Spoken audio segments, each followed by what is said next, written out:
Hello and welcome back to Gilfac Wen and its construction. Here before me we see Artex, water, black powder paint, mixing bowl, a cheap paintbrush, an artist palette knife and some PVA glue. Now I should say Artex is known in the UK, but it's not known worldwide. It is basically a decorative powder really. It's used to make decorations on walls and ceilings. Not used so much these days, but it's still available in the UK. I'm not sure what it's called in the US. I'm not sure what it's called in Australia, but I use it quite extensively on my landscape model making. Now you see down here, I've already done some artexing, as I call it, some landfill. That's another name for it. That's quite a good one, landfill. But I've filled between the tracks and started to move across onto the actual landscape. Now you note here that I filled in between the tracks, between the sleepers and the tracks and on either side, just to make up the depth a little bit so I don't use so much Artex or decorative powder. And I've used this stuff, which I've mentioned before when I did my previous video, when I did the landscape hill here, which I will be covering again in the next video. But this is used and put between the tracks and as a sub base to the baseboard and to the track. Right, let's get started then, and I'll fill up the show how I mix up the paste. Now the Artex is white. I say Artex because I know it as Artex, but you need to colour it. So what I'll do is add a little bit of powder paint into the mix. Now you can see here, it's always good to mix this colouring up dry. Now the reason I say that is you get a consistent colour right through. And using the palette knife, you can see the powders mixed quite nicely. Remembering to mix it up to the colour you want it to dry back to. Now you noticed here, just here, it's a light grey, and over here a rather darker grey. Well, that's because the water is still drying out of the Artex. So there we go, we start to mix it all up. It doesn't take very long to do. And I'm using an old, I suppose it's a food container that you can put food in and then put it in the freezer or in the fridge with a snap lid on top. I have had the domestic authorities' permission to use these, I should say. Mind you, they haven't been used for years, so I got the okay quite quickly on that one, as they were in the cupboard and not being used. So there we go, we've mixed it up quite well really. You can see it's a nice light grey, which is really where I wanted to dry back to, that colour, similar to this one here. So I'll then put that into the bowl. Not quite mixed there, but that's better, that's got it. As the black powder paint is very fine, it does mix very quickly into any powders you want to put in. Now, as I say, the consistency of the colour is important to me, and it may be to you as well. That is why I mix it up dry. Now, I'll put a little bit of PVA glue in with this. And the reason I use PVA glue is it will adhere. The mix will adhere to the sub base, so yes, probably a bit too much there, but I'll mix that in and I'll put a bit of water in there.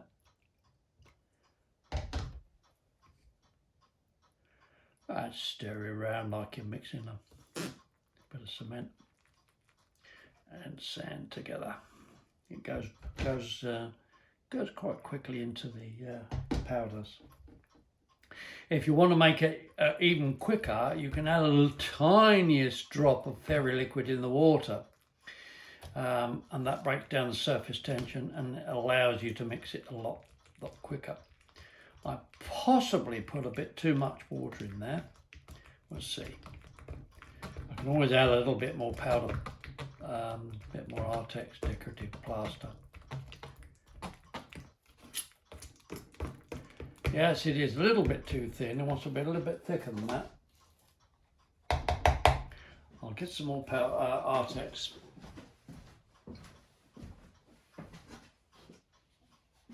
There we go. This is white. I know I'm breaking the golden rule, but it will mix in quite quickly,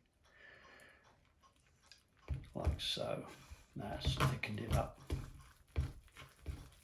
There we go.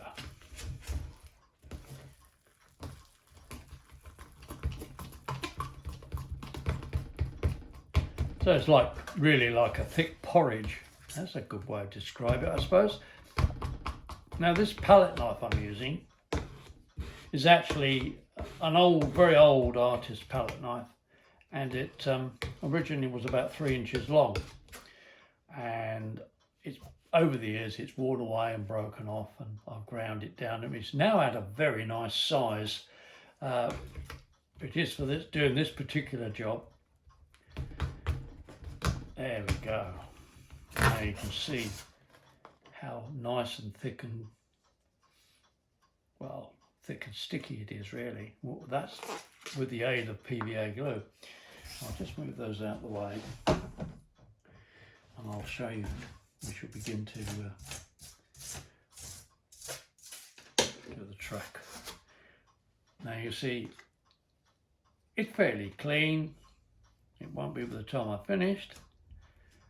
But I'm using this rather than ballast because in Wales, particularly around the, well, this is what I'm trying to represent, the quarry lines, the slate quarry lines, there wasn't much ballast.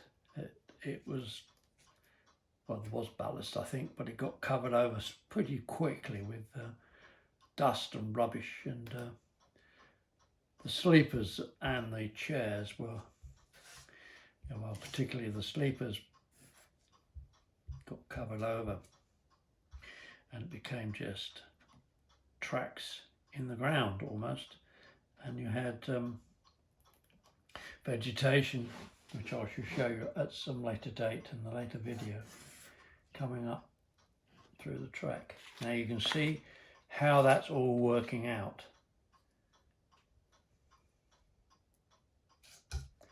Taking the brush, I've laid it on that, put that over there, taking the brush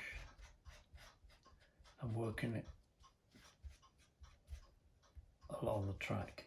I'll tell you why I use this brush and I use this method is because it air dries, and by air drying I mean it'll dry naturally. The water will evaporate out of it, leaving it hard. Well, hardish, not so hard that you can't work it when it's dry, but with PVA glue in it, once you've mixed the whole lot together with the PVA glue, when it goes off and you can't do anything with it. So bear that in mind when you're doing this. As you can see now, it's starting to work its way. I'm trying to work it through the track, underneath it and around the chairs.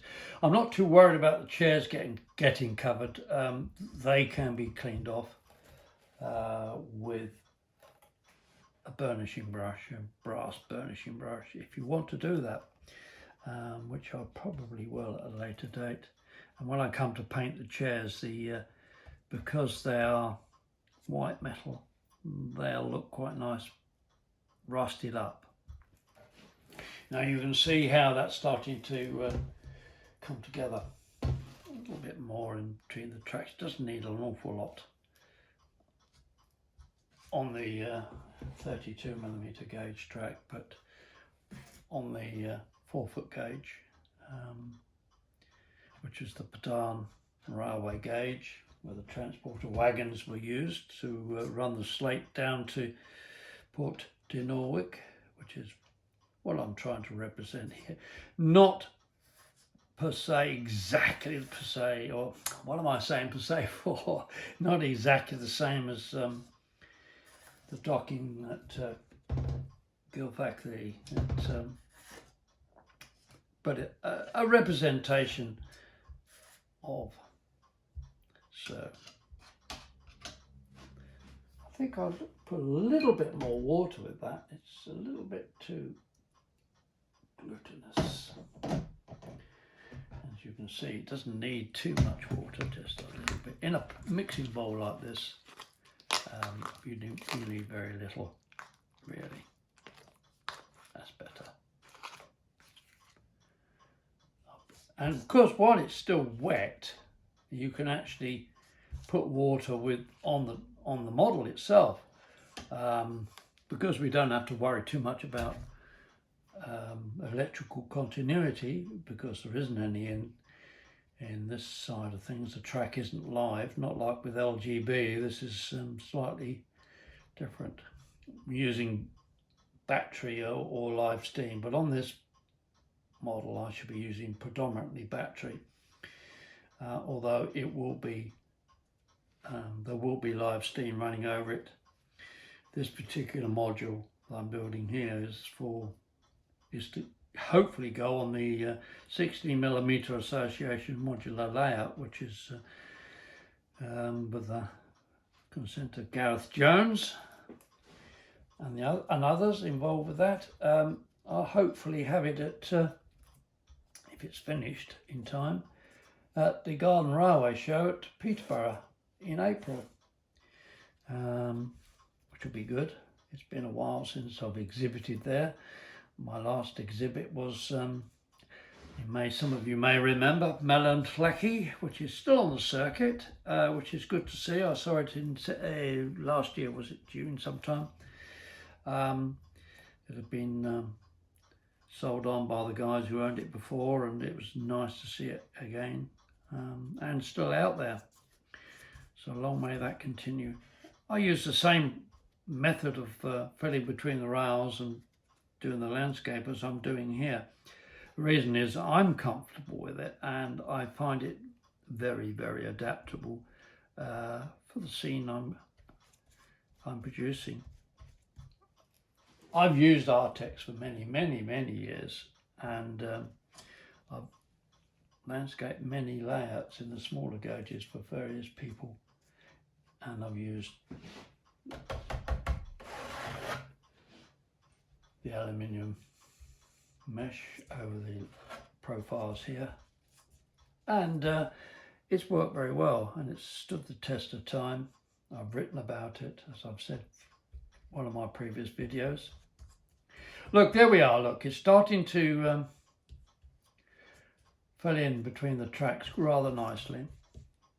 When that's dry, I will then take the white brush, as I say, and I'll brush along the track and take off all the